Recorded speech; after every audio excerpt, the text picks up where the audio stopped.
Amara Kusumawardhani memiliki semua yang seharusnya membuat seorang perempuan bahagia. Seorang suami dokter yang setia, seorang putri kecil yang mencintainya, dan rumah yang dibangun dengan kerja keras serta doa. Namun setiap malam, ketika Fajar tertidur di sampingnya, Amara merasa seolah hidup yang sebenarnya sedang berlangsung di tempat lain. Ia ingin dicintai seperti dalam kisah-kisah indah. Ia ingin mengenakan pakaian mahal, memasuki ruangan mewah, dan menjadi perempuan yang membuat semua orang menoleh. Lalu datanglah seorang lelaki kaya yang menjanjikan kebebasan. Setelah lelaki itu pergi, muncul lelaki lain yang berjanji memahami isi hatinya. Demi mengejar kebahagiaan yang selalu tampak selangkah di depan, Amara mulai menyembunyikan pesan, memalsukan alasan, dan menumpuk utang tanpa sepengetahuan suaminya. Sampai pada suatu malam, Fajar menerima telepon dari kantor polisi. Di sana, ia tidak hanya menemukan istrinya dengan tangan terluka dan pakaian basah. Ia juga menemukan rahasia yang akan menghancurkan rumah tangga mereka untuk selamanya. Mengapa Amara mempertaruhkan semua yang dimilikinya demi kehidupan yang bahkan tidak pernah benar-benar ada? Dan ketika ia akhirnya ingin pulang, apakah masih ada rumah yang bersedia menerimanya? Di kaki perbukitan Karanganyar, ketika kabut pagi masih menggantung di antara kebun teh dan suara azan subuh baru saja memudar dari surau kecil di ujung desa, Amara Kusumawardhani biasa berdiri di beranda rumah ayahnya sambil memandang jalan kabupaten yang berkelok menuju Solo. Sejak ibunya meninggal 3 tahun sebelumnya, rumah joglo itu terasa terlalu besar untuk ditinggali berdua. Ayahnya, Pak Wiratma, mengelola kebun melati dan memasok bunga untuk perias pengantin, hotel, serta beberapa rumah ibadah di sekitar Surakarta. Hidup mereka tidak kekurangan, tetapi juga jauh dari kemewahan yang selama ini memenuhi kepala Amara. Ketika masih kuliah di Yogyakarta, Amara pernah tinggal di rumah kos dekat kawasan Kejayan. Ia terbiasa melihat mahasiswa dari keluarga berada datang dengan mobil, minum kopi di tempat-tempat yang dindingnya penuh tanaman gantung, dan mengunggah foto liburan ke Bali atau Singapura.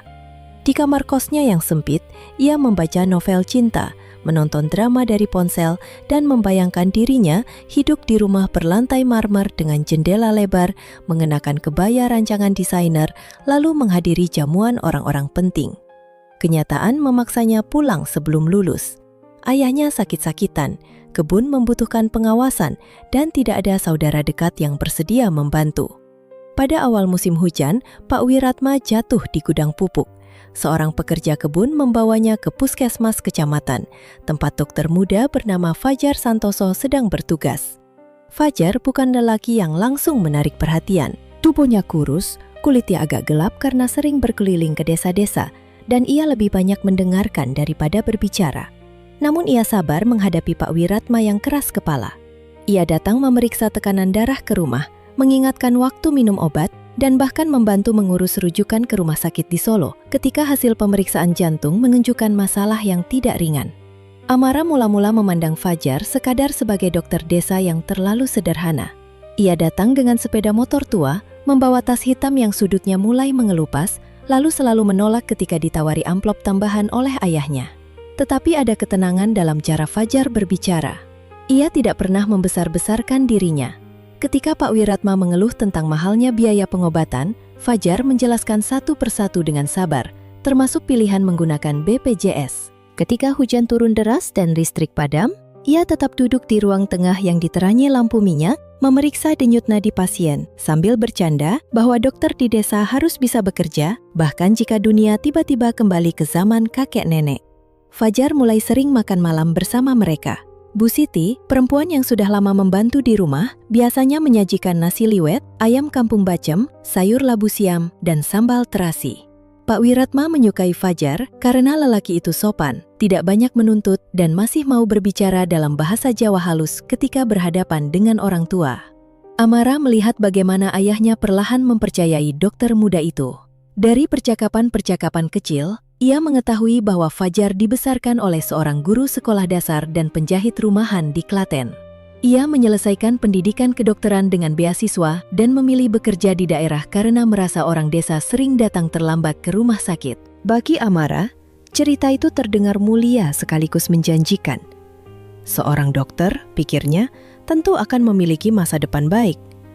Mungkin sekarang Fajar masih bekerja di puskesmas, tetapi beberapa tahun lagi ia bisa membuka klinik sendiri. Ia membayangkan mereka tinggal di Solo, menghadiri acara resmi, dikenal keluarga-keluarga terhormat, dan perlahan meninggalkan kehidupan desa yang baginya terasa seperti kain batik lama. Indah dilihat orang luar, tetapi terlalu berat jika dipakai setiap hari. Hubungan mereka tumbuh bukan lewat rayuan besar, melainkan melalui perhatian kecil. Fajar memperbaiki lampu beranda yang rusak. Ia membawakan serabi notosuman ketika pulang dari rapat di kota. Saat Amara demam, ia datang membawa obat dan bubur ayam, lalu duduk di luar kamar karena menjaga tata krama. Tidak lama kemudian, Pak Wiratma secara terbuka menanyakan niat Fajar. Fajar menjawab bahwa ia sungguh-sungguh, tetapi tidak memiliki banyak harta untuk ditawarkan. Pak Wiratma tertawa dan berkata bahwa lelaki yang jujur lebih berharga daripada rumah besar yang dibangun dari utang. Amara menerima lamaran itu dengan hati berdebar. Ia menganggap kesederhanaan Fajar hanyalah halaman pembuka sebelum kehidupan mereka berubah. Persiapan pernikahan membuat rumah kembali hidup. Para tetangga datang membantu merangkai janur, ibu-ibu menyiapkan kue apem dan lemper, sementara kelompok karawitan dari desa sebelah diminta mengiringi acara. Amara memilih paes ageng untuk upacara panggih. Ia ingin tampak seperti putri keraton dalam foto-foto yang kelak akan dilihat banyak orang. Hari pernikahan tiba dengan langit bersih setelah hujan semalaman. Pendopo dipenuhi aroma melati dari kebun mereka sendiri.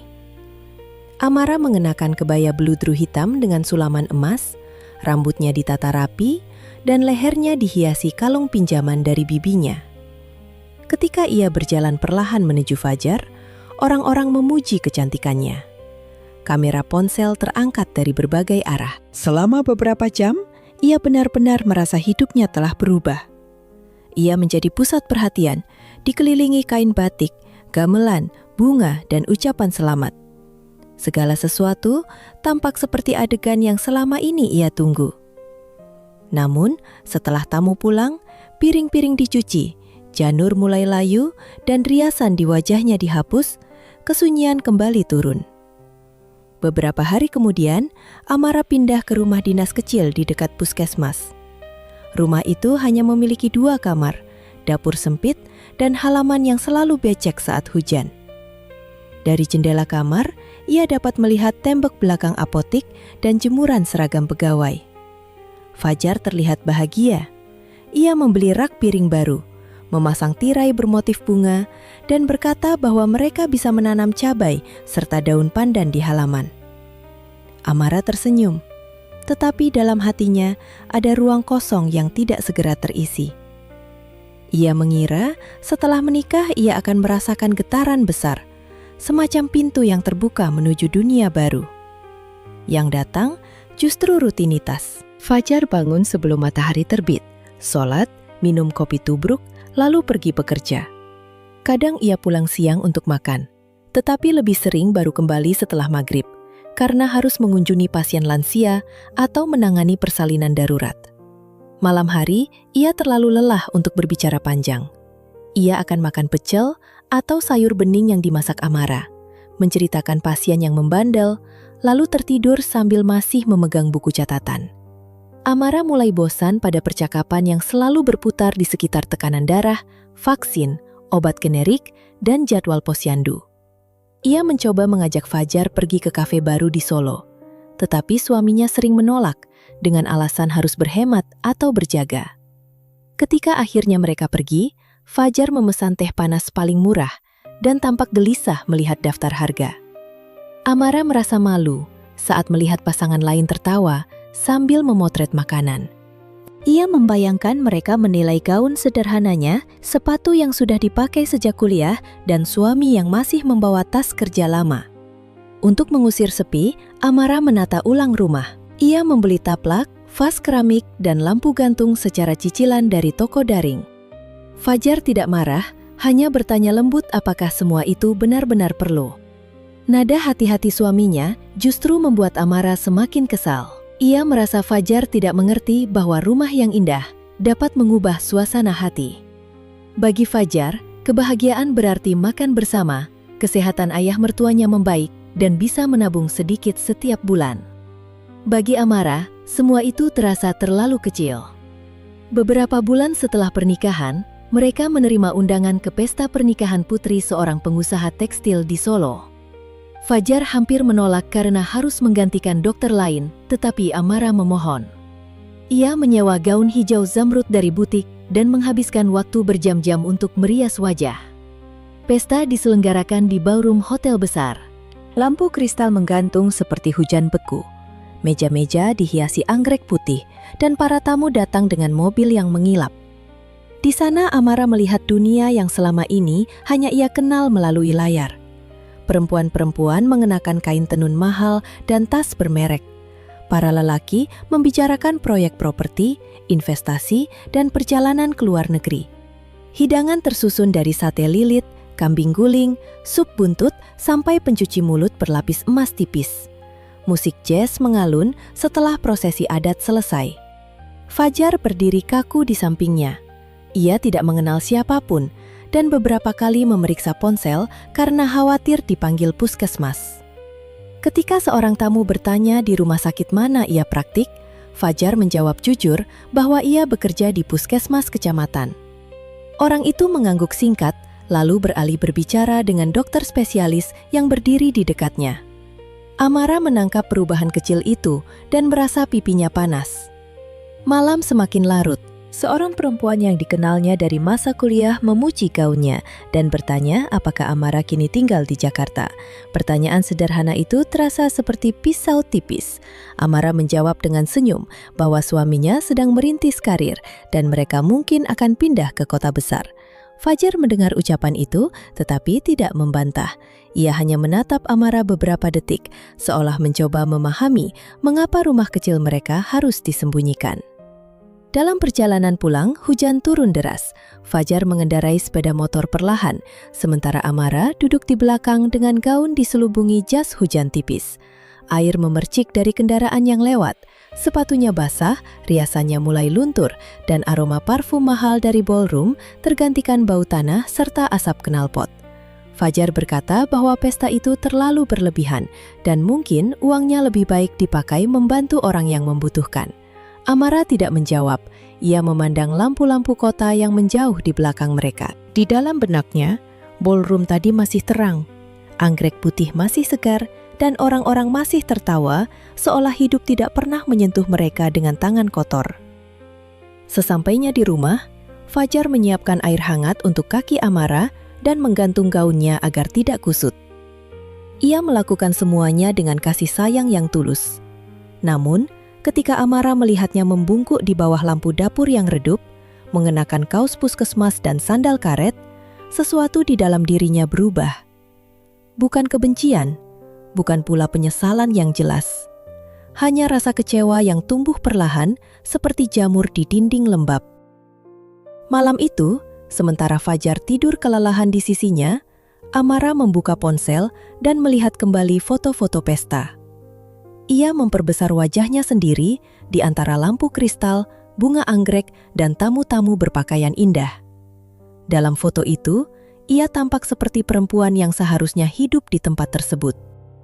Ia menatap wajah suaminya yang tenang, lalu kembali menatap layar. Untuk pertama kalinya sejak menikah, Amara bertanya dalam hati, apakah ia telah memilih kehidupan yang salah? Setelah pesta di Solo, kehidupan Amara tampak kembali berjalan seperti biasa. Tetapi cara ia memandang segala sesuatu telah berubah. Rumah dinas yang sebelumnya hanya terasa sempit, kini tampak memalukan. Dindingnya yang mulai menguning, suara pompa air yang berisik, dan meja makan kecil yang salah satu kakinya diganjal kardus, seolah mengejek semua bayangan yang ia bawa pulang dari ballroom hotel. Bahkan ketulusan Fajar yang dulu membuatnya merasa aman berubah menjadi beban. Ia mulai menganggap ketenangan suaminya sebagai tanda bahwa Fajar tidak mempunyai ambisi. Pada pagi hari, setelah Fajar pergi ke puskesmas, Amara membersihkan rumah dengan gerakan lambat. Ia memasak tumis kangkung, menggoreng tempe, lalu menyimpan makanan di tudung saji. Setelah itu tidak ada lagi yang harus dilakukan. Tetangga-tetangga rumah dinas sering mengajaknya ikut arisan atau senam pagi. Tetapi pembicaraan mereka tentang harga minyak goreng, jadwal imunisasi anak, dan seragam sekolah membuat Amara merasa semakin terperangkap. Ia hadir beberapa kali, tersenyum, menyumbang kue, lalu pulang dengan perasaan seolah baru menghabiskan waktu berjam-jam di ruangan tanpa jendela. Satu-satunya pintu menuju dunia lain adalah ponselnya. Amara membuat akun media sosial dengan lebih serius. Ia memotret sudut rumah yang sudah dihias, menyembunyikan tembok kusam di luar bingkai, dan menambahkan keterangan tentang pagi tenang di rumah dokter. Ia meminjam kebaya modern milik sepupunya untuk membuat foto, membeli bunga segar dari kebun ayahnya, lalu menata sarapan seolah-olah setiap hari mereka menyantap roti panggang, buah impor, dan kopi susu dalam cangkir keramik. Kenyataannya, setelah foto diambil, ia dan Fajar tetap makan nasi, telur ceplok, serta sambal kecap. Pada suatu sore, ia menerima pesan dari akun bernama Rizal Adiwijaya. Lelaki itu mengaku sedang mencari orang yang dapat membantu mempromosikan acara berkuda untuk penggalangan dana pendidikan anak desa. Foto profilnya memperlihatkan wajah tegas, kemeja putih, dan latar kandang kuda yang bersih. Dari unggahannya, Amara mengetahui bahwa Rizal mengelola sebuah resor keluarga di lereng Tawangmangu, lengkap dengan restoran, arena berkuda, dan villa-villa kayu yang menghadap gunung. Pesan pertama Rizal sopan dan berkaitan dengan pekerjaan. Ia memuji kemampuan Amara menata gambar, lalu menawarkan undangan bagi Amara dan Fajar untuk menghadiri acara pembukaan. Amara menunjukkan pesan itu kepada suaminya. Fajar tidak terlalu tertarik, tetapi ia senang melihat Amara memiliki kegiatan baru. Ia bahkan membantu menyusun kalimat balasan agar terdengar profesional. Hari acara tiba pada akhir pekan. Udara pegunungan sejuk dan jalan menuju resort dipenuhi warung sate kelinci, pedagang jagung bakar, serta kendaraan wisatawan. Fajar mengenakan kemeja batik coklat yang biasa dipakainya saat menghadiri rapat kecamatan. Amara memilih tunik krem, celana panjang putih, dan selendang bermotif parang yang ditata seperti aksesori modern. Rizal menyambut mereka di lobi. Usianya sekitar awal 30-an, sedikit lebih tua daripada Amara, dengan cara bicara yang santai tetapi terukur. Ia mengenal banyak tamu dan tampaknya selalu tahu bagaimana membuat setiap orang merasa penting. Kepada Fajar, ia bertanya tentang pelayanan kesehatan di desa. Kepada Amara, ia berkata bahwa gaya fotonya memiliki jiwa yang tidak biasa. Kalimat itu sederhana, tetapi Amara menyimpannya seperti perhiasan. Acara berlangsung meriah. Anak-anak menerima bantuan buku, sementara para tamu mencoba menunggang kuda dan menikmati wedang uwuh. Rizal beberapa kali meminta Amara memilih lokasi foto dan mendengarkan pendapatnya dengan sungguh-sungguh. Ketika Amara berdiri di dekat pagar arena, Rizal datang membawa 2 gelas teh serai. Ia bertanya, apakah Amara pernah berpikir bekerja secara profesional dalam bidang acara atau media? Amara tertawa dan berkata, kehidupannya terlalu sederhana untuk itu. Rizal menjawab bahwa kadang-kadang orang tinggal terlalu lama di tempat yang tidak mampu melihat nilainya. Ucapan itu menembus bagian dalam diri Amara yang selama ini tidak pernah ia ungkapkan. Fajar tidak menyadari apapun. Ia sibuk berbicara dengan petugas kesehatan yang menjadi relawan. Dalam perjalanan pulang, ia memuji acara tersebut dan mengatakan Rizal tampak seperti pengusaha yang bertanggung jawab. Amara mengangguk sambil menatap pemandangan dari balik helm. Di kepalanya, kalimat Rizal terus berulang. Setelah acara itu, Rizal sering mengirim pesan. Mula-mula tentang foto, jadwal promosi, dan rencana kegiatan sosial. Kemudian percakapan bergeser menjadi hal-hal pribadi. Ia bertanya buku apa yang disukai Amara, tempat mana yang ingin ia kunjungi, dan seperti apa kehidupan yang dahulu ia bayangkan. Amara menjawab dengan hati-hati, tetapi setiap malam ia menunggu nama Rizal muncul di layar. Fajar melihat Amara lebih sering tersenyum pada ponsel dan mengira istrinya senang karena mendapat pekerjaan. Ia mendukungnya. Ketika Rizal meminta Amara datang ke resor untuk membicarakan kampanye berikutnya, Fajar bahkan meminjamkan uang untuk ongkos dan menyuruhnya berhati-hati di jalan. Pertemuan-pertemuan mereka berlangsung di tempat terbuka dan selalu dapat diberi alasan yang masuk akal. Kadang di restoran resor, kadang di kedai kopi dekat kebun teh, kadang dalam perjalanan meninjau desa yang akan menerima bantuan. Rizal tidak pernah terburu-buru. Ia tahu bahwa perhatian yang diberikan sedikit demi sedikit sering lebih kuat daripada rayuan langsung. Ia mengingat minuman kesukaan Amara, memuji gelang murah yang dipakainya seolah benda itu istimewa, dan mendengarkan semua keluhan tentang Fajar tanpa menyalahkan siapapun. Amara mulai membandingkan kedua lelaki itu.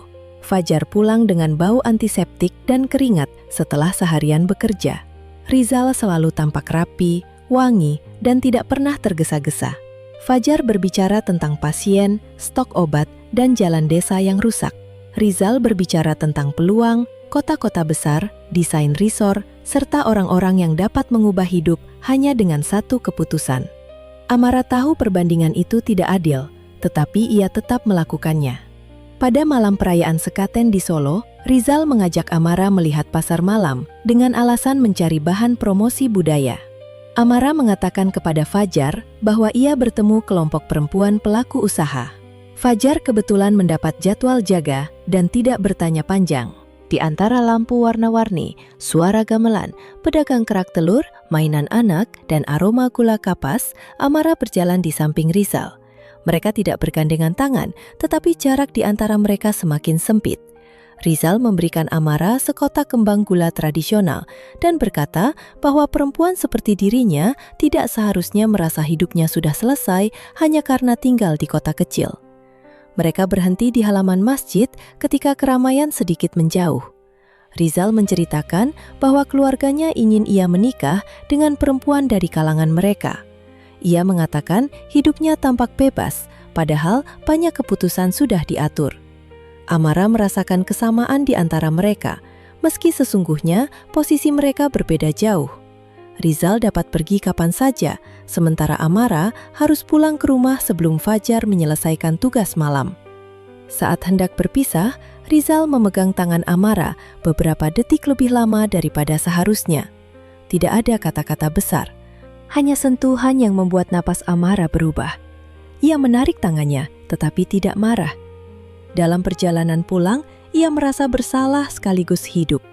Hubungan itu kemudian melewati batas yang selama ini mereka pura-pura tidak lihat. Pada suatu siang hujan, setelah meninjau sebuah lokasi di lereng gunung, mereka terjebak di villa kosong milik keluarga Rizal. Angin membawa kabut sampai ke teras. Rizal menyelimuti bahu Amara dengan jaket, lalu mengatakan bahwa ia tidak pernah bertemu perempuan yang membuatnya ingin berhenti dari kehidupan yang sudah ditentukan keluarganya. Amara ingin percaya. Ia membiarkan dirinya larut dalam kedekatan yang tidak lagi dapat disebut persahabatan. Mereka tidak membicarakan akibat. Di luar, hujan jatuh di atap seng seperti ribuan langkah kecil yang menutupi suara hati nurani. Setelah hari itu, Amara hidup dalam dua dunia. Di rumah, ia menyambut Fajar dengan makanan hangat, menanyakan pekerjaannya, dan berusaha tampak seperti istri biasa. Di luar, ia menunggu pesan Rizal dengan gelisah. Ia mulai sering mengaku menghadiri pelatihan atau rapat kegiatan sosial. Fajar sesekali merasa ada yang berbeda. Amara menjadi lebih mudah marah jika ditanya kapan pulang. Ia menjaga ponsel bahkan saat mandi. Namun Fajar menepis kecurigaan. Ia percaya kepada istrinya, seperti orang desa percaya bahwa hujan akan datang setelah angin dari gunung berubah arah. Kepercayaan itu tidak dibangun dari bukti, melainkan dari kebutuhan untuk merasa dunia masih teratur. Rizal mulai berbicara tentang Jakarta. Ia mengatakan ada teman yang dapat membantu Amara bekerja di perusahaan penyelenggara acara. Ia membayangkan mereka tinggal di apartemen, jauh dari keluarga dan pandangan masyarakat. Setiap kali Amara bertanya kapan, Rizal menjawab, setelah urusan bisnis selesai, setelah ayahnya pulih, setelah proyek villa baru disetujui. Janji itu selalu bergeser sedikit ke depan, tetapi Amara terus mengejarnya. Suatu malam, setelah bertengkar dengan Fajar karena masalah pengeluaran, Amara mengirim pesan kepada Rizal dan berkata ia siap pergi. Ia tidak peduli lagi pada rumah, kebun ayahnya, atau pembicaraan orang. Rizal terdiam lama sebelum menjawab. Kemudian ia menelpon dan berkata mereka akan berangkat pada Jumat pagi. Ia meminta Amara membawa barang secukupnya dan menunggu di sebuah hotel kecil dekat terminal. Selama 3 hari, Amara hidup seperti orang yang berdiri di ambang pintu rahasia. Ia menyimpan pakaian dalam tas, mengambil sebagian tabungan, dan menulis surat untuk Fajar. Dalam surat itu, ia tidak menjelaskan semuanya. Ia hanya mengatakan bahwa mereka menginginkan kehidupan berbeda dan bahwa ia tidak sanggup terus berpura-pura. Jumat pagi, Amara berangkat sebelum matahari tinggi.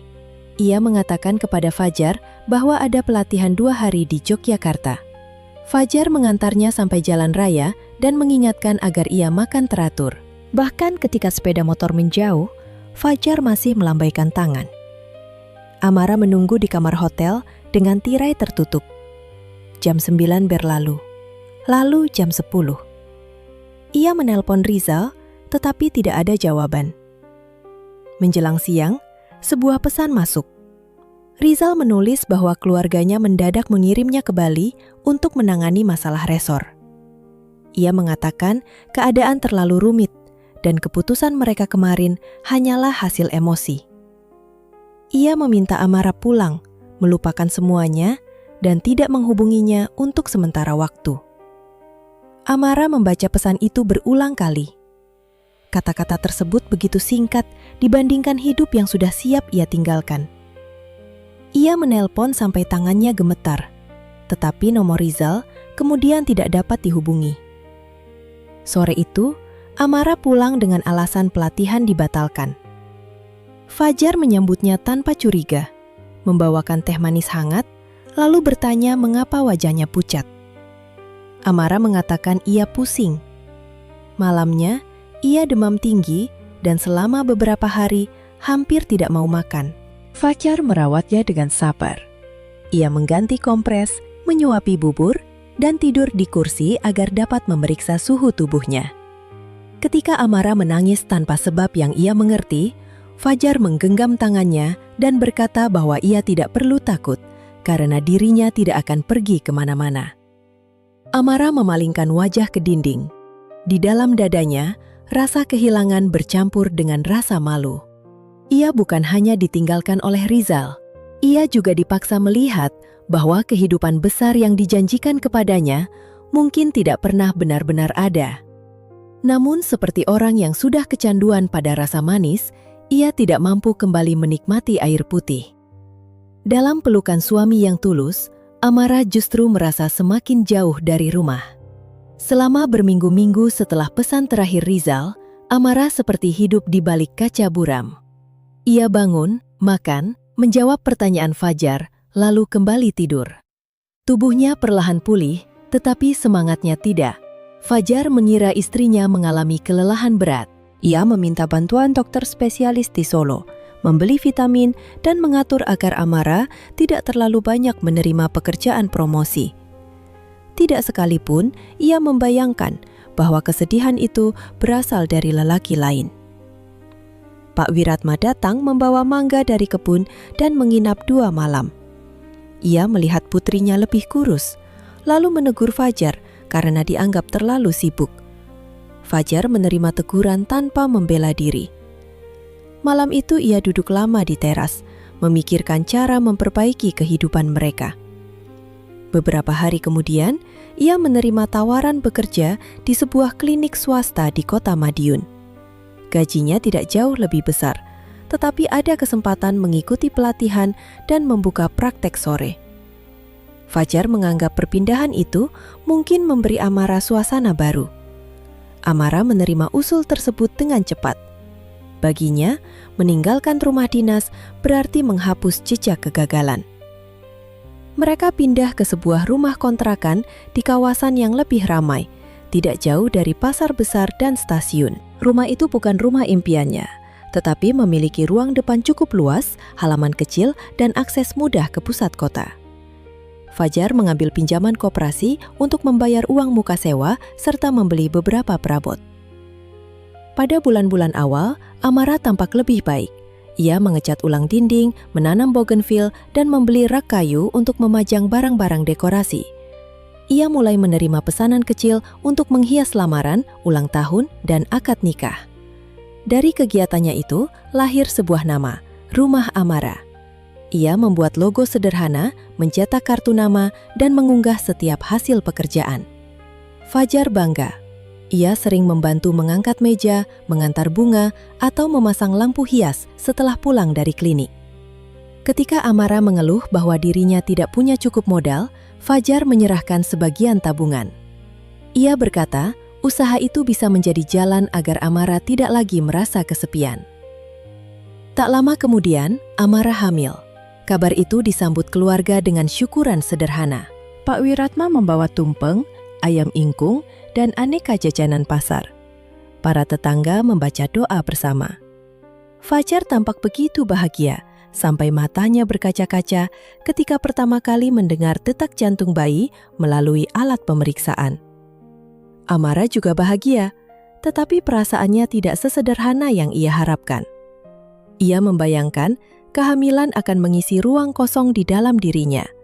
Namun, perubahan tubuh, rasa mual, dan keterbatasan bergerak justru membuatnya mudah gelisah. Ia tetap bekerja, mengatur dekorasi, dan memotret dirinya dengan pakaian longgar yang elegan. Di media sosial, ia menulis tentang perjalanan menjadi ibu, dengan kata-kata penuh rasa syukur. Tidak ada yang melihat bahwa kadang-kadang ia menangis sendirian, karena merasa hidupnya sekali lagi ditentukan oleh sesuatu yang tidak dapat ia kendalikan. Putri mereka lahir menjelang bulan Ramadan, dan diberi nama Kirana. Fajar mengasankan bayi itu dengan suara gemetar. Amara memandang wajah kecil putrinya dan merasakan kasih yang kuat, tetapi juga ketakutan.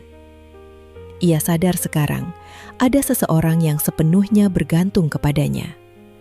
Malam-malam tanpa tidur, tangisan bayi, pakaian yang harus dicuci, dan tubuh yang belum pulih membuat hari-harinya semakin padat. Ibu Fajar datang membantu beberapa pekan, lalu kembali ke Klaten karena harus merawat suaminya.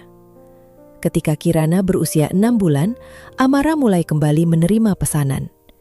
Ia membutuhkan ruang yang lebih indah untuk bertemu klien. Pada saat itulah ia mengenal Suryanto Halim, pemilik butik interior dan perlengkapan pesta bernama Loka Rasa. Tokonya berdiri di jalan utama dengan jendela besar yang memajang lampu gantung, kain impor, vas tinggi, dan kursi berlapis beludru. Suryanto berusia sekitar 50 tahun, berbicara lembut, dan selalu mengenakan kemeja rapi. Ia memanggil Amara dengan sebutan Mbak Amara, dan memperlakukannya seolah ia seorang pengusaha penting. Ketika Amara berkata modalnya terbatas, Suryanto menawarkan sistem pembayaran bertahap. Ia berkata, banyak perancang acara memulai bisnis dengan cara seperti itu. Cukup tanda tangan, barang dapat dibawa, dan pembayaran mengikuti pemasukan. Kesepakatan pertama berjalan lancar. Amara membeli kain latar, 2 kursi pelaminan, dan lampu dekoratif. Ia mendapat pesanan besar untuk resepsi di gedung kecamatan dan mampu membayar cicilan tepat waktu. Keberhasilan kecil itu membuatnya percaya bahwa ia memiliki bakat yang selama ini disia-siakan. Kemudian pesanan mulai tidak menentu. Ada klien yang membatalkan acara, ada yang menunda pembayaran, dan ada biaya tak terduga untuk kendaraan serta pekerja tambahan. Suryanto tidak pernah menagih dengan kasar. Sebaliknya, ia menawarkan tambahan waktu dan menyarankan Amara mengambil barang baru agar usahanya terlihat lebih berkelas. Ia menunjukkan katalog meja kaca, bunga buatan premium, serta sofa yang katanya sedang populer di kalangan keluarga pejabat.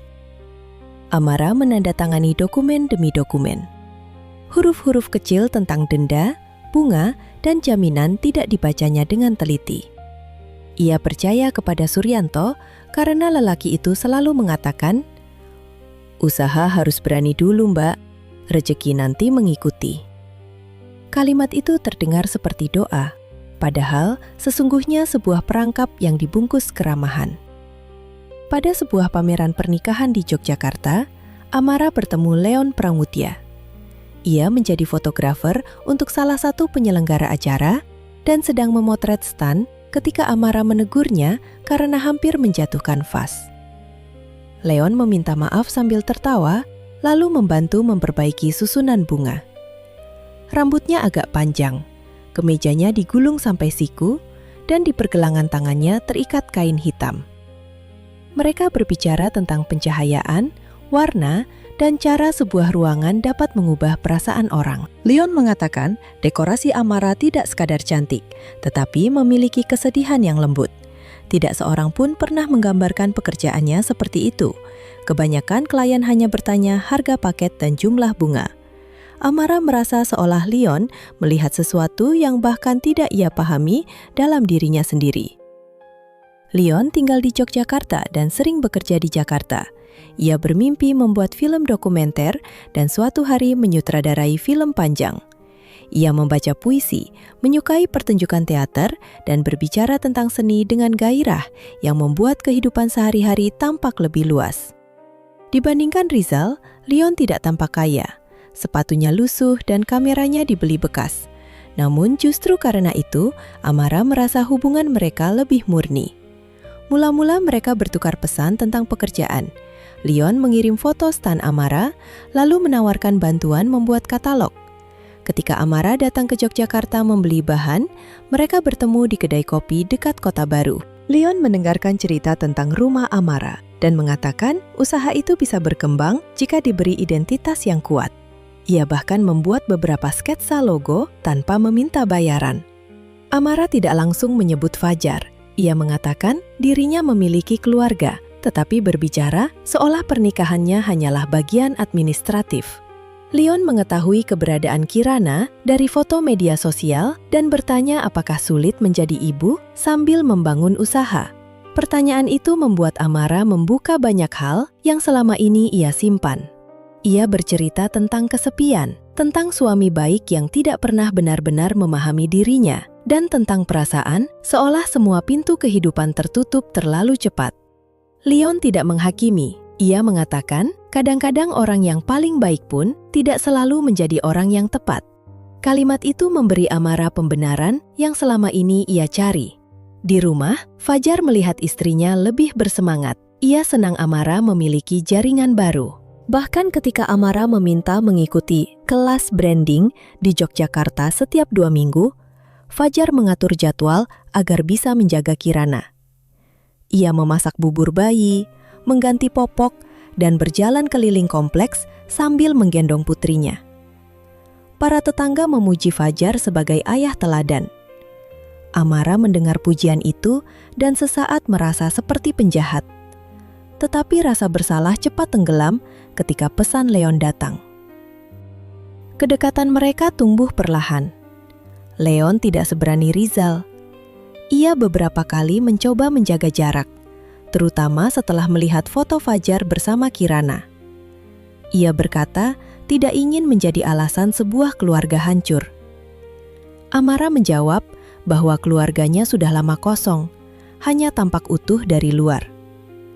Ia meyakinkan Leon bahwa dirinya bertahan semata-mata demi anak.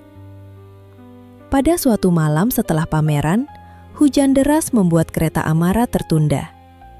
Leon menemaninya di ruang tunggu stasiun. Mereka duduk berdampingan, mendengarkan pengumuman yang berulang dan suara roda koper di lantai. Amara mengatakan ia takut kembali ke rumah karena di sana dirinya kembali menjadi seseorang yang tidak dikenal. Leon menatapnya lama. Ia menyentuh punggung tangan Amara, ragu-ragu, lalu menariknya kembali. Namun Amara menggenggam tangannya. Tidak ada musik, tidak ada pemandangan indah, hanya lampu putih stasiun dan bau kopi instan. Justru karena kesederhanaannya, momen itu terasa lebih nyata daripada segala janji Rizal. Sejak malam itu, hubungan mereka berubah. Mereka mulai mencari alasan untuk bertemu lebih lama. Amara mengaku menginap di rumah sepupu atau menghadiri pelatihan. Leon menyewa kamar kecil di penginapan yang tersembunyi di gang dekat Prawiro Taman. Di sana, mereka berbicara tentang kehidupan yang mungkin mereka jalani, tentang film yang akan dibuat Leon, tentang studio dekorasi besar yang akan dibuka Amara. Kedekatan mereka disampaikan melalui bisikan, pelukan, dan janji yang sengaja dibiarkan kabur. Sementara itu, utang kepada Suryanto terus bertambah. Amara menggunakan sebagian uang pinjaman untuk membeli pakaian, membayar perjalanan, dan menutupi cicilan lama. Ia mulai memindahkan uang dari rekening usaha sebelum Fajar sempat bertanya. Ketika saldo tidak cukup, ia mengatakan klien belum melunasi pembayaran. Fajar percaya. Ia bahkan menjual gelang emas peninggalan ibunya yang selama ini disimpan untuk keadaan darurat. Ia memberikan uang itu kepada Amara sambil berkata bahwa usaha mereka adalah masa depan Kirana. Amara menerima amplop tersebut dengan tangan dingin. Malam itu, setelah Fajar tertidur, Amara duduk di dekat ranjang Kirana. Putrinya bernapas tenang dengan satu tangan kecil terangkat di samping kepala. Untuk beberapa saat, Amara ingin mengakhiri semuanya. Ia ingin memblokir nomor Leon, mengembalikan barang-barang kepada Suryanto, dan mengaku kepada Fajar sebelum kebohongan menjadi terlalu besar. Namun ponselnya bergetar. Leon mengirim foto jalanan Jakarta saat hujan, dengan pesan bahwa suatu hari mereka akan berjalan di sana tanpa harus bersembunyi. Amara memandang pesan itu lama. Lalu ia menjawab, "Aku menunggu hari itu." Di luar rumah, suara penjual nasi goreng lewat perlahan sambil memukul mangkuk. Fajar tidur di kamar. Kirana terlelap, dan segala sesuatu yang nyata berada sangat dekat dengannya. Tetapi hati Amara kembali memilih bayangan yang jauh. Hubungan Amara dan Leon berkembang seperti tanaman merambat yang mula-mula tampak indah, lalu perlahan menutupi jendela sampai cahaya sulit masuk. Setiap 2 minggu Amara pergi ke Yogyakarta dengan alasan mencari bahan atau bertemu klien. Ia berangkat pagi setelah menyiapkan sarapan untuk Fajar dan Kirana, mengenakan pakaian sederhana agar tidak menarik perhatian tetangga, lalu berganti di toilet stasiun sebelum menemui Leon. Dalam tasnya selalu ada parfum kecil, kerudung dengan warna lebih berani, dan sebuah dompet terpisah yang tidak pernah dilihat suaminya. Leon membawanya ke tempat-tempat yang membuat hidup terasa seperti cerita lain. Mereka berjalan di gang-gang kota Gede, mengunjungi galeri kecil, menonton pertunjukan teater mahasiswa, atau duduk di warung kopi sampai malam. Kadang mereka tidak melakukan apa-apa selain berbicara di kamar penginapan, mendengarkan hujan dan suara kendaraan dari jalan. Amara menyukai saat-saat ketika Leon membacakan potongan puisi atau menunjukkan hasil fotonya. Di hadapan Leon, ia merasa bukan istri dokter klinik, bukan ibu yang harus memikirkan susu dan imunisasi, melainkan perempuan dengan kehidupan batin yang rumit. Namun perasaan itu membutuhkan biaya. Tiket perjalanan, penginapan, makanan, pakaian, dan hadiah kecil untuk Leon dibayar dari rekening rumah Amara. Ketika pemasukan tidak cukup, Amara meminta tambahan barang dari Suryanto, lalu menjual sebagian dengan harga rendah untuk memperoleh uang tunai. Cara itu membuat utangnya bertambah cepat, tetapi ia meyakinkan diri bahwa pesanan besar berikutnya akan menyelesaikan semuanya. Suryanto selalu tahu kapan Amara sedang terdesak. Ia akan menelpon dengan suara ramah, menawarkan penundaan, lalu menyodorkan dokumen baru. Suatu hari, ia mengundang Amara ke kantornya dan menjelaskan bahwa semua tagihan dapat digabung agar cicilan bulanan tampak lebih ringan. Sebagai syarat, Amara harus menandatangani kuasa pengelolaan atas beberapa aset usaha dan menyertakan salinan dokumen rumah kontrakan serta tanah kebun milik ayahnya yang pernah dijadikan jaminan keluarga. Amara ragu karena tanah itu bukan sepenuhnya miliknya. Suryanto tersenyum dan berkata, dokumen tersebut hanya untuk menunjukkan kemampuan pembayaran. Ia berjanji tidak akan menyentuh kebun selama cicilan berjalan. Meja kantornya berkilau, pendingin udara berdengung lembut, dan seorang pegawai menunggu dengan pena. Amara merasa malu jika terlihat tidak paham. Ia menandatangani lembar demi lembar tanpa membaca semuanya. Di rumah, Fajar mulai melihat ketidakteraturan. Beberapa pemasok menelpon nomor rumah, menanyakan pembayaran yang terlambat. 2 pekerja dekorasi datang meminta upah. Amara menjelaskan bahwa seorang klien membatalkan pesta setelah keluarga calon pengantin berselisih. Fajar tidak memarahinya. Ia membuka catatan keuangan, mencoba menghitung pemasukan dan pengeluaran. Tetapi, angka-angka yang diberikan Amara tidak lengkap. "Kalau usaha ini terlalu berat, kita bisa mengecilkan dulu," kata Fajar. Bagi Amara, saran itu terdengar seperti penghinaan. Ia mengatakan Fajar tidak pernah percaya pada kemampuannya. Mereka bertengkar untuk pertama kalinya dengan suara cukup keras hingga Kirana terbangun dan menangis. Fajar segera diam, menggendong putrinya, lalu meminta maaf meski ia tidak sepenuhnya bersalah. Amara pergi ke kamar mandi dan mengunci pintu. Ia mengirim pesan kepada Leon bahwa rumahnya semakin tidak tertahankan. Leon membalas dengan kalimat-kalimat lembut, tetapi ketika Amara bertanya kapan mereka bisa benar-benar tinggal bersama, jawabannya tidak jelas. Proyek filmnya belum mendapat dana. Ia masih berpindah-pindah pekerjaan. Jakarta mahal, mereka harus sabar. Kesabaran bukan lagi sesuatu yang dimiliki Amara.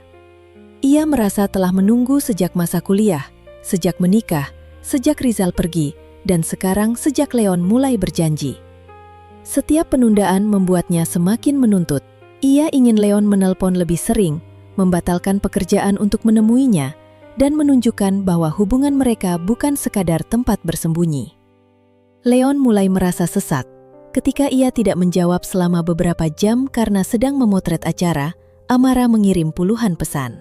Ketika melihat foto Leon bersama seorang penyanyi muda dalam sebuah proyek, Amara menuduhnya bermain-main. Leon menjelaskan bahwa perempuan itu klien, tetapi pertengkaran mereka berlangsung sampai dini hari. Di sisi lain, Fajar bekerja semakin keras. Ia mengambil jadwal praktik tambahan dan menerima panggilan pasien ke rumah. Tubuhnya tampak lebih kurus, tetapi ia terus mengatakan semuanya baik-baik saja. Ia ingin menutup kekurangan usaha Amara dan menabung untuk pendidikan Kirana. Setiap malam, ia pulang membawa buah, susu, atau mainan kecil bagi putrinya. Amara melihat pengorbanan itu, tetapi bukannya berhenti, ia justru merasa semakin terpojok. Kebaikan Fajar seperti cermin yang memantulkan keburukannya sendiri. Pada bulan Syawal, keluarga besar berkumpul di rumah Pak Wiratma. Mereka makan opor ayam, sambal goreng ati, ketupat, dan kue-kue kering yang disimpan dalam stoples. Para sepupu bertanya tentang usaha Amara, dan ia menceritakan rencana membuka studio baru. Fajar tersenyum mendukung, meski sebelumnya mereka belum pernah membicarakan hal itu. Pak Wiratma kemudian mengajak Fajar melihat sebagian kebun yang hasilnya mulai menurun. Ia berkata ingin menjual sebidang tanah di pinggir jalan karena biaya perawatan semakin besar. Fajar menolak mengambil bagian dari hasil penjualan, tetapi Pak Wiratma bersikeras bahwa uang itu dapat digunakan membantu rumah Amara. Percakapan tersebut terdengar oleh Amara dari balik pintu. Beberapa hari kemudian, tanah itu benar-benar terjual. Fajar menerima uang dari ayah mertuanya, lalu menyerahkannya kepada Amara. Ia mengatakan uang tersebut harus dipakai untuk melunasi kewajiban usaha, bukan membeli barang baru. Amara mengangguk dan berjanji. Sebagian uang memang dibayarkan kepada pemasok, namun jumlah yang tersisa tidak cukup menutup utang kepada Suryanto karena bunga dan denda sudah menumpuk. Amara takut mengatakan kebenaran. Ia menggunakan sebagian uang untuk membayar cicilan yang paling mendesak, sebagian lagi untuk menutup biaya perjalanan, lalu menyimpan sisanya sebagai dana jika harus pergi bersama Leon. Perasaan bersalah membuatnya semakin nekat. Ia mengusulkan kepada Leon agar mereka meninggalkan semuanya setelah Lebaran. Ia berkata bisa membawa uang dan membantu membayar sewa tempat tinggal selama beberapa bulan. Leon terkejut. Ia bertanya, bagaimana dengan Kirana? Amara menjawab bahwa ia akan membawa putrinya setelah keadaan stabil. Leon terdiam lama. Untuk pertama kali, ia terlihat benar-benar ketakutan. Selama ini, hubungan mereka berlangsung di ruang tanpa akibat, kamar sewaan, kafe, stasiun, dan pesan tengah malam. Kehadiran Kirana mengubah hayalan menjadi tanggung jawab. "Aku mencintaimu," kata Leon. "Tetapi kita tidak bisa bertindak seolah hidup orang lain tidak ada." Ucapan itu melukai Amara. Ia menuduh Leon pengecut. Leon membalas bahwa Amara selalu meminta orang lain menyelamatkannya tanpa pernah menentukan apa yang benar-benar ia inginkan. Mereka berpisah dalam keadaan marah. Selama 2 minggu, Leon tidak menghubunginya. Amara seperti kehilangan udara. Ia pergi ke Yogyakarta tanpa memberitahu lebih dulu dan menunggu di depan studio tempat Leon bekerja. Ketika Leon keluar, ia tampak lelah dan tidak senang melihatnya. Mereka berbicara di sebuah warung yang hampir tutup. Leon menjelaskan bahwa ia mendapat kesempatan bergabung dalam produksi film di Jakarta selama 6 bulan. Ia ingin fokus pada pekerjaan. Amara menganggap kesempatan itu sebagai jalan bagi mereka. Tetapi Leon segera mengatakan ia akan tinggal bersama tim dan tidak mampu membawa siapapun. Ia juga belum siap menghadapi Fajar, keluarga Amara, atau tanggung jawab terhadap Kirana. "Jadi semua yang kau katakan selama ini apa?" tanya Amara. Leon menunduk. Ia berkata perasaannya nyata, tetapi kenyataan tidak selalu mengikuti perasaan. Kalimat itu terdengar dewasa, namun bagi Amara hanya berarti penolakan. Amara pulang dalam keadaan kacau. Di kereta, ia melihat keluarga kecil duduk berhadapan. Seorang ibu menyuapi anaknya nasi bungkus, sementara sang ayah mengipas mereka dengan koran. Pemandangan sederhana itu membuatnya ingin menangis. Ia membayangkan Fajar di rumah, mungkin sedang memandikan Kirana atau menyiapkan makan malam, sementara dirinya mengejar lelaki yang tidak bersedia menyediakan tempat baginya. Sesampainya di rumah, ia menemukan Fajar tertidur di sofa dengan Kirana di dada. Televisi masih menyala tanpa suara. Di meja terdapat semangkuk soto yang sudah dingin dan secari kertas bertuliskan, "Untuk Amara, kalau pulang malam dipanaskan dulu." Amara berdiri lama. Ia hampir membangunkan Fajar dan menceritakan semuanya. Namun pada saat itu ponselnya bergetar. Pesan dari Suryanto masuk, meminta ia datang ke kantor keesokan pagi karena ada masalah serius dengan pembayaran. Di kantor, Suryanto tidak lagi tersenyum seperti biasa. Ia menunjukkan tumpukan dokumen, daftar cicilan, denda, dan biaya pengelolaan. Angka terakhir membuat Amara merasa lantai bergerak. Jumlahnya lebih besar daripada nilai seluruh peralatan rumah Amara. Suryanto mengatakan jika tidak ada pembayaran besar dalam 30 hari, ia akan mengambil aset yang dijaminkan dan mengirim pemberitahuan resmi kepada Fajar serta Pak Wiratma. Amara memohon tambahan waktu. Suryanto menyandarkan tubuh dan berkata, ia dapat membantu, tetapi Amara harus menandatangani surat pengakuan utang baru. Surat itu mencantumkan bahwa semua transaksi dilakukan dengan persetujuan suami. Amara tahu hal itu tidak benar. Ia tetap menandatangani. Ketika keluar dari toko, azan zuhur terdengar dari masjid di seberang jalan. Orang-orang berhenti bekerja dan berjalan menuju tempat wudhu. Amara berdiri di trotoar sambil memegang map berisi salinan dokumen. Untuk sesaat, ia ingin masuk ke masjid, duduk di sudut dan meminta ampun atas semua kebohongan. Namun rasa takut lebih kuat daripada keberanian. Ia menelpon Leon. Nomornya tidak aktif. Malam itu, Amara membuka lemari dan menghitung perhiasan yang tersisa. Hanya ada cincin kawin, sepasang anting pemberian ayahnya, dan gelang kecil milik Kirana. Ia menutup kotak itu kembali. Fajar masuk membawa 2 cangkir teh jahe. Ia duduk di samping Amara dan berkata bahwa jika ada masalah, mereka dapat menghadapinya bersama. Amara menatap suaminya. Di bibirnya sudah ada kalimat pengakuan. Tetapi yang keluar justru kebohongan baru. "Tidak ada apa-apa," katanya. "Aku hanya lelah." Fajar menggenggam tangannya. Di luar, hujan pertama musim itu mulai turun, membasahi halaman dan melarutkan debu. Namun di dalam rumah, tidak ada satupun jejak yang benar-benar dapat dibersihkan. 30 hari yang diberikan Suryanto terasa seperti tali yang perlahan mengencang di leher Amara. Setiap pagi, ia menghitung ulang kemungkinan yang sama, seolah angka dapat berubah jika dipandangi cukup lama. Ia mencatat nilai peralatan, sisa pembayaran klien, perhiasan, dan tabungan rumah tangga. Bahkan jika semuanya dijual, jumlahnya tetap jauh dari cukup. Bunga dan denda membuat utang itu berkembang seperti banjir di musim penghujan. Mula-mula hanya menggenangi halaman, lalu masuk ke ruang tamu tanpa dapat dihentikan. Amara mulai menghubungi klien lama dan menawarkan paket dekorasi dengan harga murah. Ia menerima 2 acara sekaligus, memaksa para pekerja bekerja sampai dini hari, dan menggadaikan kamera yang biasa dipakai mendokumentasikan proyek. Namun, hasilnya hanya menutup kebutuhan harian. Beberapa klien justru menunda pembayaran karena merasa sudah memberi uang muka besar. Setiap kali ponselnya berbunyi, jantung Amara berdegup keras. Ia takut itu Suryanto, Fajar, atau seseorang dari keluarga yang akhirnya mengetahui semuanya. Suryanto tidak langsung menekan. Ia mengirim pesan singkat yang terdengar sopan. "Saya harap Mbak Amara sudah punya jalan keluar." Kesopanan itu lebih menakutkan daripada ancaman.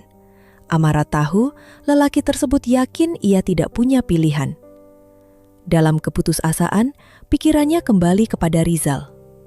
Sudah bertahun-tahun mereka tidak bertemu. Tetapi dari media sosial, Amara mengetahui bahwa Rizal kini mengelola resor baru di Bali dan sering pulang ke Jawa untuk urusan bisnis. Foto-fotonya memperlihatkan acara mewah, lapangan golf, serta pertemuan dengan pejabat daerah. Amara membenci dirinya karena masih melihat akun itu, tetapi membayangkan jumlah tersebut tidak berarti banyak bagi Rizal. Ia mengirim pesan dengan kata-kata hati-hati, mengatakan sedang menghadapi masalah usaha dan membutuhkan bantuan. Tidak ada jawaban selama 2 hari. Pada hari ketiga, Rizal membalas singkat dan mengajaknya bertemu di sebuah restoran hotel di Solo. Amara datang mengenakan pakaian terbaik yang masih ia miliki. Rizal sudah duduk di sudut restoran, mengenakan jam tangan mahal dan kemeja biru tua. Wajahnya sedikit lebih matang, tetapi senyumnya tetap sama, senyum yang dahulu membuat Amara percaya bahwa dunia dapat dibuka hanya dengan satu sentuhan. Mereka berbicara ringan selama beberapa menit. Rizal bertanya tentang Fajar dan anak mereka, seolah hubungan masa lalu tidak pernah terjadi. Amara menjawab pendek, lalu mengeluarkan dokumen utang. Ia menjelaskan bahwa dirinya menjadi korban perjanjian yang tidak adil. Ia tidak menceritakan seluruh kebenaran, terutama tentang uang yang dipakai menemui Leon. Rizal membaca jumlahnya dan mengangkat alis. Ia mengatakan dapat membantu sebagian, tetapi tidak dalam bentuk pinjaman resmi. Ia mengingatkan bahwa dulu Amara meninggalkannya dalam kemarahan dan tidak pernah memberi kesempatan menjelaskan. Padahal, katanya, hubungan mereka mungkin bisa dimulai kembali dengan cara yang lebih tenang. Amara memahami maksudnya. Rizal tidak menawarkan pertolongan, melainkan pertukaran yang akan membuat dirinya kembali menjadi rahasia. Ia menatap lelaki itu dan tiba-tiba melihat seluruh masa lalu mereka tanpa hiasan. Janji yang ditunda, pesan dingin di kamar hotel, dan perempuan muda yang pernah menunggu dengan tas siap pergi. "Aku datang meminta bantuan, bukan menjual hidupku lagi," kata Amara. Rizal tersenyum tipis. Ia mengatakan Amara terlalu dramatis. Ia menawarkan sejumlah uang kecil untuk membantu sementara, jumlah yang bahkan tidak cukup membayar bunga 1 bulan. Amara menolak dan meninggalkan restoran. Di luar, panas siang memantul dari aspal. Ia berjalan tanpa arah sampai kakinya sakit, tetapi perasaan yang paling kuat bukan kehinaan. Itu adalah kemarahan, karena bagian dari dirinya sempat berharap Rizal akan menyelamatkannya. Pilihan berikutnya adalah Leon. Nomornya sudah aktif kembali dan dari seorang teman Amara mengetahui bahwa ia sedang berada di Yogyakarta sebelum berangkat ke Jakarta. Amara mengirim pesan berkali-kali. Leon akhirnya setuju bertemu di sebuah kafe dekat stasiun. Leon tampak berbeda. Rambutnya lebih pendek, pakaiannya lebih rapi, dan ia membawa laptop baru. Ia menjelaskan bahwa proyek filmnya mendapat dukungan dari perusahaan produksi. Kemudian, dengan nada canggung, ia mengatakan akan segera bertunangan dengan Nadine, putri salah satu pemilik perusahaan itu. Amara merasa suara di sekeliling mereka menghilang. Ia bertanya sejak kapan. Leon menjawab, hubungan itu baru berkembang beberapa bulan setelah mereka berhenti bertemu. Ia mengatakan Nadine memahami pekerjaannya dan tidak memiliki persoalan rumit yang terus membayangi. Kalimat terakhir mengampatar Amara lebih keras daripada pengakuan pertunangan. Ia mengeluarkan dokumen utang dan memohon bantuan. Ia tidak meminta Leon membayar semuanya, hanya mencarikan investor atau meminjamkan sebagian uang.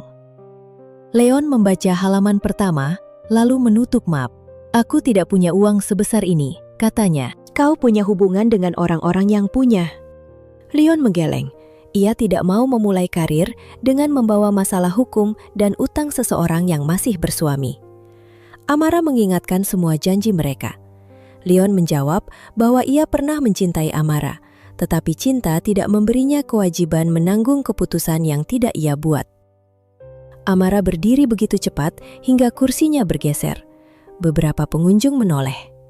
Ia menuduh Leon menggunakan kesepiannya, lalu pergi ketika hidup mulai menuntut keberanian. Leon tidak membantah, ia hanya meminta maaf, dan permintaan maaf itu terasa lebih dingin daripada kemarahan. Malamnya, Amara pulang dalam keadaan lelah. Fajar sedang menyiapkan Kirana untuk tidur. Putri mereka kini berusia hampir 3 tahun, suka menyanyikan lagu anak-anak dan selalu meminta ayahnya membacakan cerita tentang kancil. Ketika melihat Amara, Kirana berlari sambil membawa gambar keluarga yang dibuat dengan krayon. Di gambar itu ada 3 orang berdiri di bawah matahari besar. Amara digambar memakai gaun merah, Fajar memegang tas dokter, dan Kirana berdiri di tengah dengan kedua tangan terhubung kepada mereka. Amara memeluk putrinya terlalu erat sampai Kirana protes. Fajar bertanya apakah ada masalah. Sekali lagi, Amara menjawab tidak.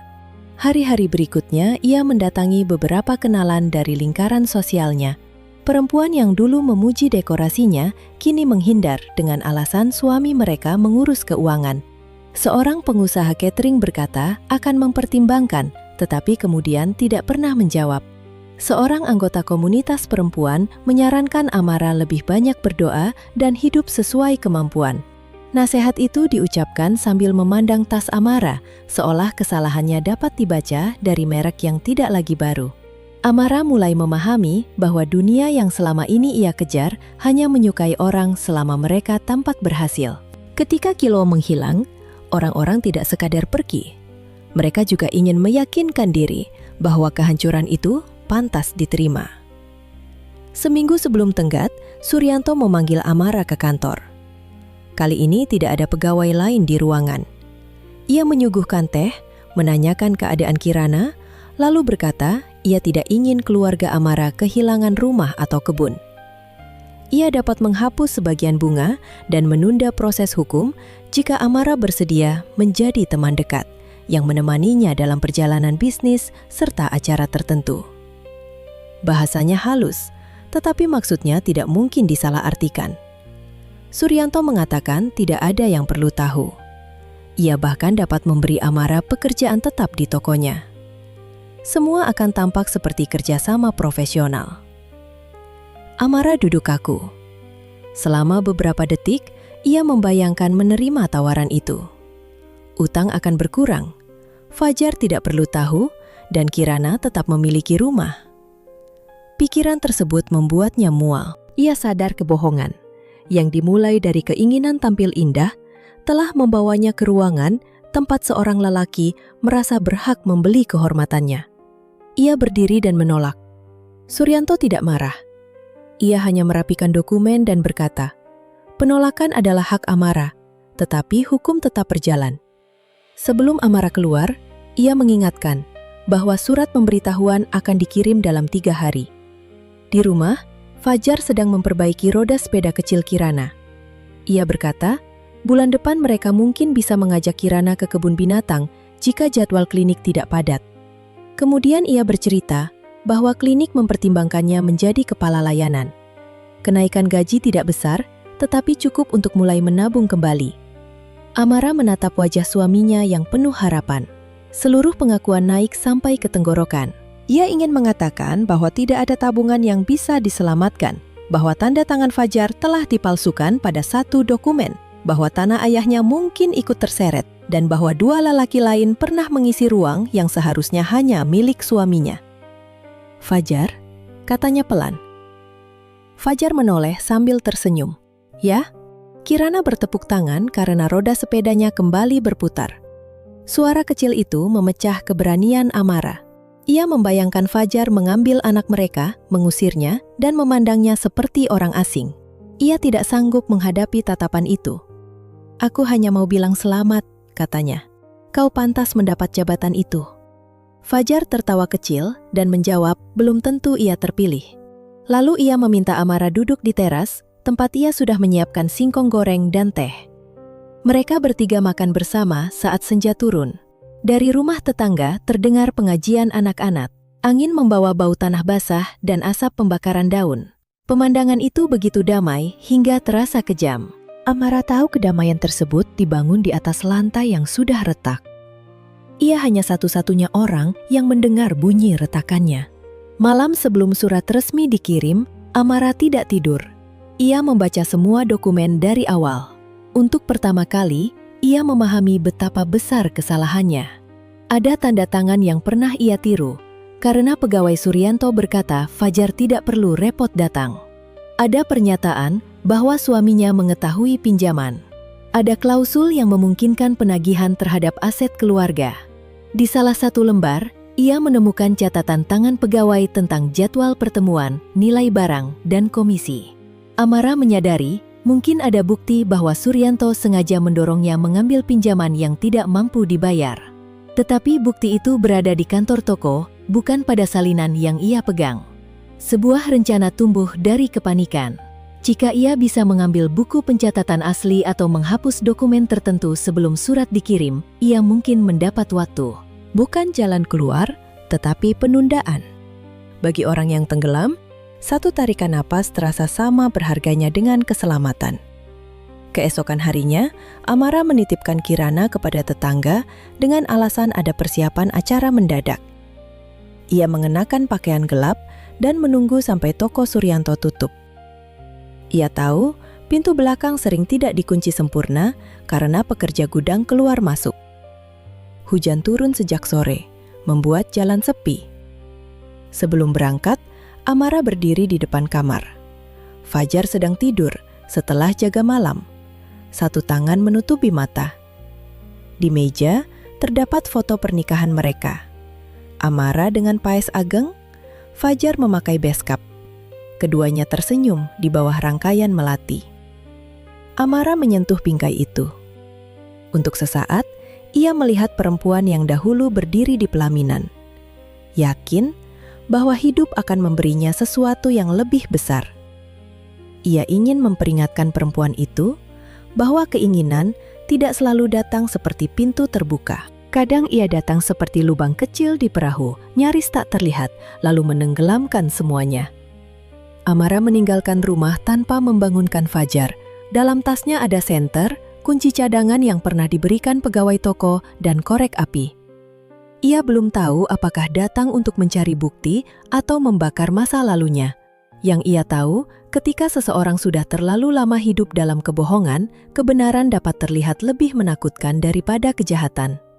Hujan turun rapat ketika Amara tiba di belakang toko Lokarasa. Air mengalir dari talang membentuk genangan di dekat pintu gudang. Jalan utama masih ramai oleh kendaraan, tetapi bagian belakang bangunan gelap dan hanya diterangi lampu dari warung yang hampir tutup. Amara berdiri beberapa saat di bawah payung, mendengarkan detak jantungnya sendiri. Ia masih bisa pulang. Ia bisa membangunkan Fajar, menyerahkan semua dokumen, dan menerima apapun yang terjadi. Namun bayangan wajah suaminya saat mengetahui pengkhianatan membuat kakinya bergerak menuju pintu. Kunci cadangan masuk dengan mudah. Di dalam gudang tercium bau kain baru, kayu, dan debu. Amara menyalakan senter ponsel, berjalan di antara tumpukan kursi serta kotak dekorasi, lalu menuju lorong kantor. Ia pernah melihat Suryanto menyimpan map transaksi di lemari besi kecil di belakang meja. Amara tidak tahu kodenya, tetapi ia berharap buku catatan pegawai masih berada di laci luar. Pintu kantor ternyata tidak terkunci. Ia membuka laci satu persatu, menemukan kwitansi, stempel, dan bundel fotokopi identitas pelanggan. Tangan Amara gemetar ketika melihat namanya tertulis pada beberapa map. Di bawah tumpukan itu terdapat buku besar dengan catatan tangan. Ia membolak-balik halaman dan menemukan kolom komisi, biaya tambahan, serta keterangan tentang pelanggan yang mudah diperpanjang. Di samping namanya terdapat catatan, "Suami tidak tahu, tekan setelah jatuh tempo." Amara memotret halaman-halaman tersebut. Untuk pertama kali malam itu, ia merasakan sedikit harapan. Bukti itu tidak menghapus kesalahannya, tetapi menunjukkan bahwa Suryanto sengaja memanfaatkan ketidaktahuan dan kepanikannya. Saat ia hendak memasukkan buku ke dalam tas, lampu kantor menyala. Suryanto berdiri di ambang pintu bersama seorang petugas keamanan. Wajahnya tidak menunjukkan keterkejutan, seolah ia sudah menduga Amara akan datang. Ia meminta petugas menunggu di luar, lalu menutup pintu. "Jadi begini caranya Mbak Amara menyelesaikan masalah?" tanyanya. Amara menggenggam buku itu dan mengatakan ia akan melapor. Ia menuduh Suryanto menjebak banyak pelanggan dengan dokumen yang tidak dijelaskan. Suryanto tertawa pendek. Ia mengingatkan bahwa semua lembar memiliki tanda tangan Amara. Ia juga menyebut rekaman kamera yang memperlihatkan Amara masuk tanpa izin. Suryanto meraih telepon untuk memanggil polisi. Dalam kepanikan, Amara mengambil korek dari tas. Ia mengancam akan membakar dokumen jika Suryanto mendekat. Ancaman itu lebih bodoh daripada berani.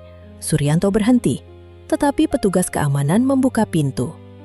Amara mundur, menyenggol lampu meja, dan korek yang menyala jatuh ke tumpukan kertas. Api kecil segera menyambar sudut map. Amara menepuknya dengan tangan, tetapi angin dari pintu membuat nyala membesar. Petugas keamanan mengambil alat pemadam, sementara alarm berbunyi. Dalam kekacauan itu, Amara berlari keluar membawa ponsel dan beberapa lembar bukti. Tetapi buku besar terjatuh. Polisi tiba tidak lama kemudian. Api berhasil dipadamkan sebelum menyebar ke gudang, namun sebagian dokumen rusak. Amara dibawa ke kantor polisi untuk diperiksa. Suryanto menuduhnya melakukan pembobolan, pencurian, dan percobaan pembakaran.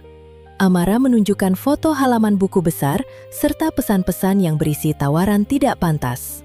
Petugas mengatakan semua akan diselidiki, tetapi ia tetap harus menjelaskan mengapa masuk tanpa izin. Fajar menerima telepon menjelang tengah malam. Ia datang dengan wajah pucat, masih mengenakan jaket tipis dan sandal rumah. Amara duduk di ruang pemeriksaan, rambutnya basah, tangan kanannya memerah terkena api. Ketika melihat Fajar, semua kalimat yang selama bertahun-tahun ditahannya runtuh sekaligus. Ia menceritakan utang, tanda tangan, uang usaha, Rizal, dan Leon. Tidak ada cara halus untuk menyampaikan semuanya. Setiap pengakuan mengubah wajah Fajar. Mula-mula ia tampak tidak mengerti, lalu menyangkal. Kemudian diam begitu lama hingga Amara berharap ia akan berteriak. Fajar tidak berteriak, ia hanya bertanya satu hal, "Sejak kapan aku tidak lagi menjadi rumah bagimu?"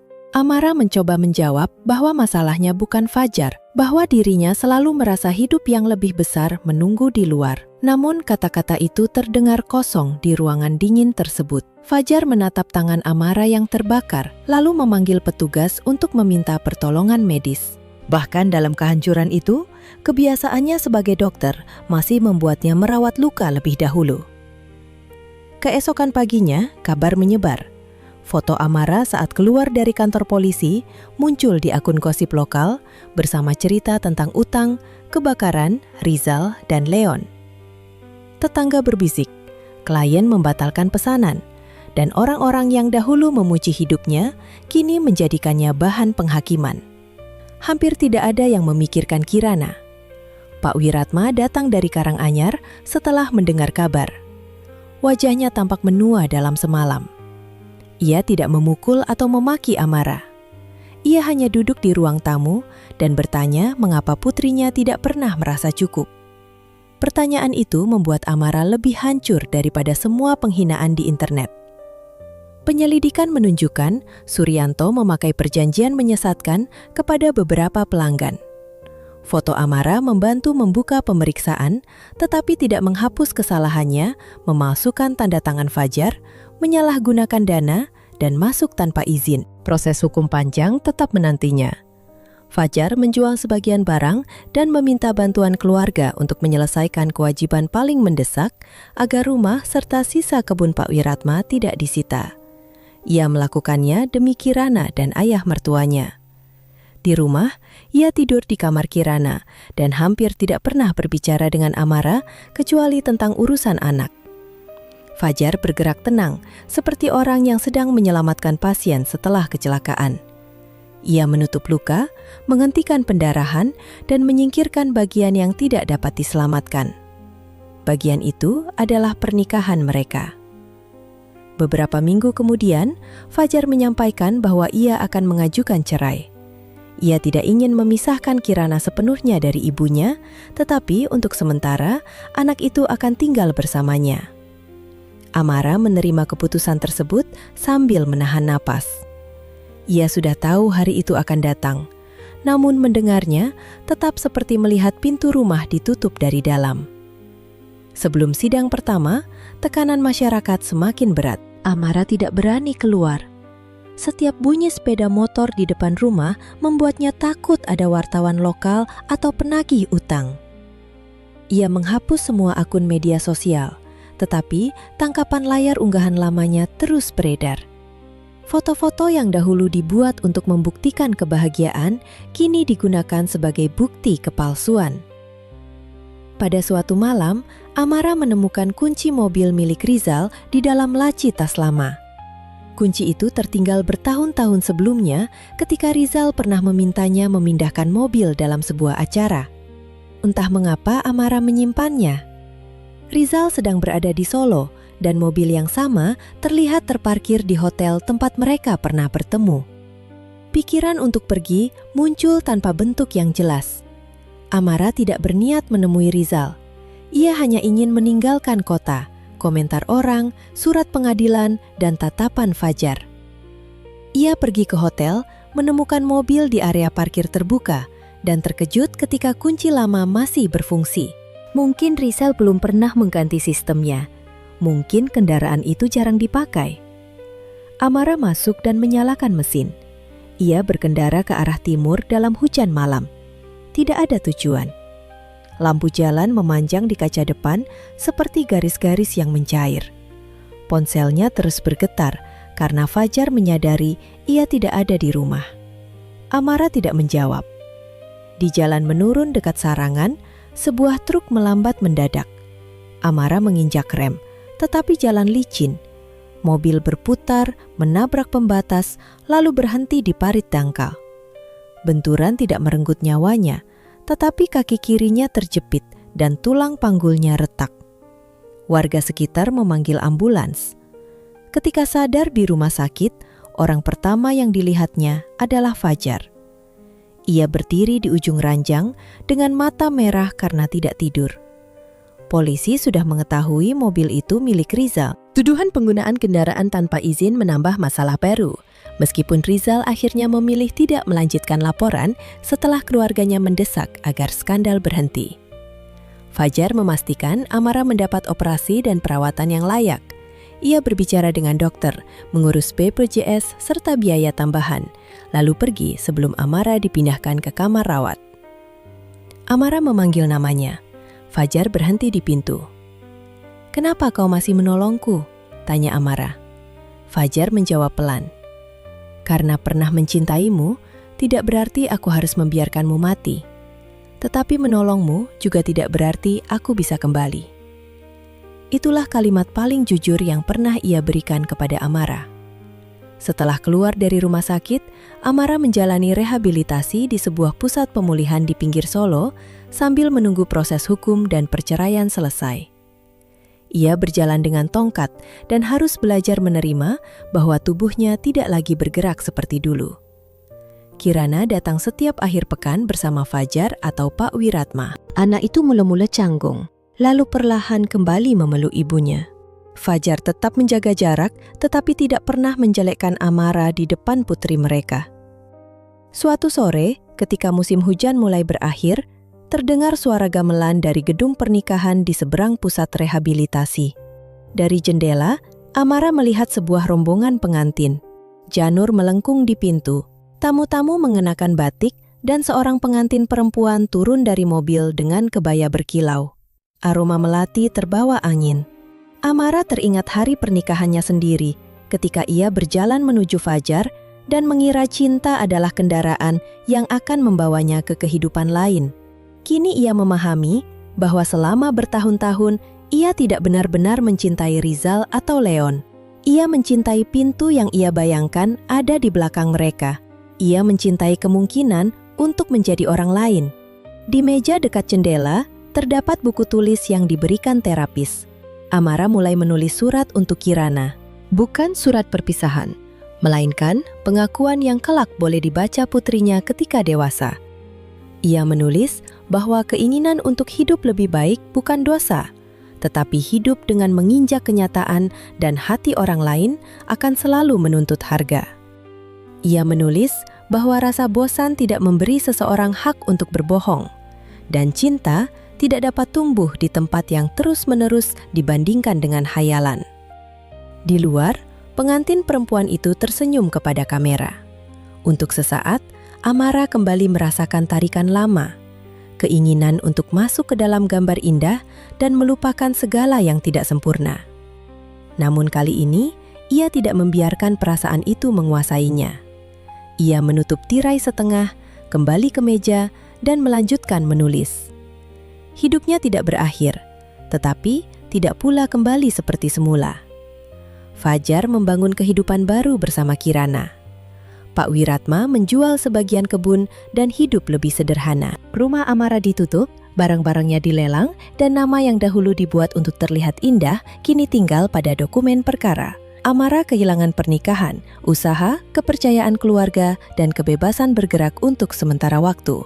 Namun untuk pertama kalinya, ia tidak sedang menunggu seorang lelaki datang membawa janji. Ia menunggu dirinya sendiri cukup berani untuk hidup tanpa ilusi. Di kejauhan, gamelan terus berbunyi, lembut dan teratur, seperti mengingatkan bahwa sebuah upacara dapat selesai dalam sehari, tetapi kehidupan setelahnya dibangun dari ribuan pilihan kecil. Amara akhirnya mengerti.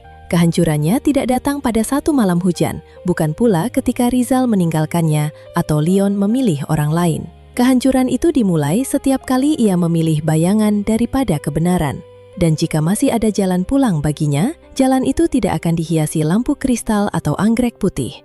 Jalan itu sempit, panjang, dan harus ditempuh dengan langkahnya sendiri.